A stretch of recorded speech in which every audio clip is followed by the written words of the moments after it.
अमित शाह साहेब हे एका खाजगी म्हणजे टिळक पुरस्कार देण्यासाठी अजित डोवालजी यांना पुरस्कार देण्यासाठी ते पुण्यामध्ये येत आहे. आता याला विरोध करायचं काय कारण आहे? तशाच पद्धतीनं हे पुण्यामध्ये असेल, कोल्हापूरमध्ये असेल, त्यांच्यावर आता काही दुसरा मुद्दा नसल्यामुळं चांगल्या कामाला विरोध करायचं काम ते करतायत, ते त्याने करून घ्या. ऑक्टोबरमध्ये 410 संस्था पात्र झालेल्या परत SIT मार्फत या सगळ्या प्रकरणाची आम्हीही निवेदन देऊ, चौकशी करू. SIT, CBI, CID ज्यांच्या मार्फत करायचं असेल ते करूया, काही अडचण नाही. कारण त्याचं निरसन झालं पाहिजे, लोकांचं समाधान झालं पाहिजे. विनाकारण त्यामध्ये कुणी आडेवेडे घ्यायचं काही कारण नाही. पण एका भागाचा जिल्हा प्रशासनाकडून महापालिका प्रशासनाकडून मुख्यमंत्र्यांच्या दौऱ्याच्या पार्श्वभूमीवर सगळी तयारी उद्घाटनाची सुरू असताना हा मुद्दा समोर आलेला आहे. काय तुम्हाला याच्यामध्ये काही राजकारण दिसतंय की काय वाटतं? या कार्यक्रमात हा मुद्दा समोर येणार आणि काँग्रेस नाही हे पहा, महाराष्ट्रामध्ये सध्या महायुतीचं सरकार आहे. सन्मान्य मुख्यमंत्री देवेंद्रजी फडणवीस साहेब, मुख्यमंत्री एकनाथरावजी शिंदे आणि सुनेत्रताई अतिशय प्रभावी आणि चांगलं काम करतायत. कोल्हापूरला ज्यावेळी हे जळीत झालं त्या दुसऱ्या दिवशी त्यावेळेचे मुख्यमंत्री असणारे शिंदे साहेब आल्याने त्यांनी ताबडतोब 10 कोटीची घोषणा केली. लगेच त्याच्यानंतर 15 कोटी, म्हणजे जे लागणारं परिपूर्ण आहे. ज्या लोकांच्या कोल्हापूरच्या भावना होत्या, रंगकर्मीच्या भावना होत्या, नागरिकांच्या भावना होत्या, त्या ओळखून त्यांनी ताबडतोब त्याला निधी दिला आणि अल्पावधीमध्ये सगळं काम पण पूर्ण होतंय.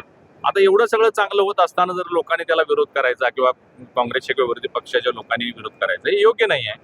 कोल्हापूरला भरभरून द्यायचं काम चालू आहे. विमानतळ झालेलं आहे, आता PME बसेस 100 यायला लागलेले आहेत, रेल्वे स्टेशनचं काम पूर्ण झालेलं आहे. शहरामध्ये आता हे पूर परिस्थितीच्या बचावासाठी जो 3200 कोटीचा प्रकल्प झालेला आहे, होणार आहे. महालक्ष्मी तीर्थक्षेत्राचं परवाच भूमिपूजन झालं, 1400 कोटी रुपये त्याला मिळालेले आहेत. म्हणजे भरपूर लक्ष आपल्या सरकारचं कोल्हापूरकडे आहे. आणि आणखीन त्यामध्ये काय मागायचं असेल तर आपण मागणी केली पाहिजे. तुमच्या काय सूचना असतील काँग्रेसच्या लोकांच्या तर तिने आम्हाला दिल्या पाहिजेत, आम्ही त्या पूर्ण करण्यासाठी प्रयत्न करू. परंतु विरोधाला विरोध करायचं ज्या पद्धतीनं राहुल गांधी करायला लागले आहेत, तसं जर केलं तर लोक त्यांनाच त्या बाबतीत पुढं जाब विचारतील असं मला वाटतंय. अमित शहा आज पुणे दौऱ्यावर आहे. काँग्रेसकडून या दौऱ्याला विरोध केला. आता त्यांना काही कामच राहिलेलं नाही आहे.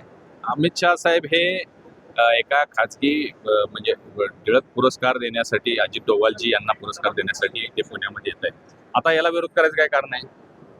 म्हणजे काही कामच राहिलेलं नाही. मी सांगितलं तुम्हाला, दिल्लीमध्ये सुद्धा सुरुवातीला त्यांनी काय सांगितलं की पेपर फुटीवर चर्चा झाली पाहिजे, तोपर्यंत आम्ही सदन चालू देणार नाही. सरकारनं जाहीर केलं की आम्ही चर्चा करण्याला तयार आहोत, या तुम्ही. 8 दिवस त्यांनी सभागृह बंद पाडलं. चर्चेला या म्हटल्यानंतर सुद्धा त्याच्यानंतर दुसरा सूर त्यांनी काय काढला की राजीनामा झाल्याशिवाय आम्ही चर्चा करू देणार नाही. मग राजीनामा झाला तरी पुन्हा 1 आठवडा तसाच परत गोंधळात काढला. आता राजीनामा झाला, त्याच्यावर कायदा झाला, दोन्ही सभागृहामध्ये तो कायदा पास झाला. आता ते म्हणतात अमित शाह साहेबांनी राजीनामा दिला. म्हणजे यांना आता सध्या कुठलाही मुद्दा नसल्यामुळं अशा पद्धतीचे गोष्टी करून एक नरेटिव्ह सेट करायचा, लोकांचा संभ्रम करायचा, एवढंच काम त्यांच्यात राहिलेलं आहे. तशाच पद्धतीनं हे पुण्यामध्ये असेल, कोल्हापूरमध्ये असेल, त्यांच्यात आता काही दुसरा मुद्दा नसल्यामुळं चांगल्या कामाला विरोध करायचं काम ते करतायत, ते त्याने करून घ्या. ऑक्टोबरमध्ये 410 संस्था पात्र झालेल्या परत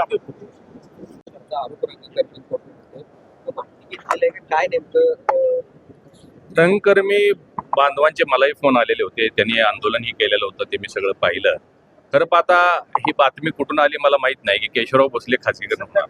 कुठल्याही पद्धतीनं केशवराव भोसले हे खाजगीकरण होणार नाही. महापालिकेच्या वतीनं पूर्ववत जसं होतं तसंच चालवलं जाणार आहे. परंतु त्यांना जर कुठून तशी माहिती मिळाली असेल तर त्याची माहिती घेऊ. फक्त आपण असं कुठली प्रक्रिया होऊ देणार नाही. महापालिकेच्या वतीनंच हे चालवलं जाईल.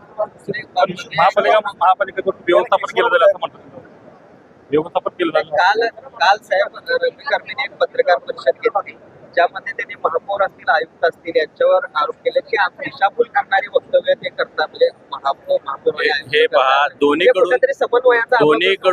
दोन्हीकडून काही वक्तव्य झालेले आहेत. रंगकर्मींनी सांगितलं की खाजगीकरण होणार, महापौरांनी आमच्या सांगितलं की खाजगीकरण होणार नाही, दिशाभूल करायचं काम चाललंय, असं दोन्हीकडून हे वक्तव्य झालेले आहेत. आणि म्हणून त्याच्यावर आता आपण पडदा टाकूया की कुठल्याही पद्धतीनं त्याचं खाजगीकरण होणार नाही. महापालिकेच्या वतीनंच ते चालवलं जाईल. रंगकर्मींना जर त्यामध्ये आपले काही स्वतःचे इनपुट्स द्यायचे असतील किंवा त्यांना व्यवस्थापनामध्ये काय सहभागी असेल त्यांचाही सहभाग आम्ही करून घेऊ. प्रस्ताव केला महापालिकेने? नाही नाही केलं नाही केलं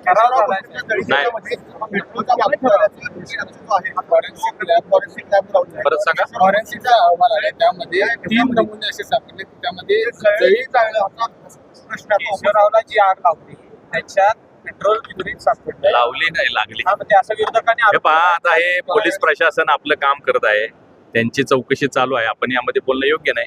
त्यांच्या तपासात जे काही निष्पन्न होईल त्याप्रमाणे कारवाई होईल. केला. पण काल काँग्रेसनं या संदर्भात पोलीस अधीक्षकांनी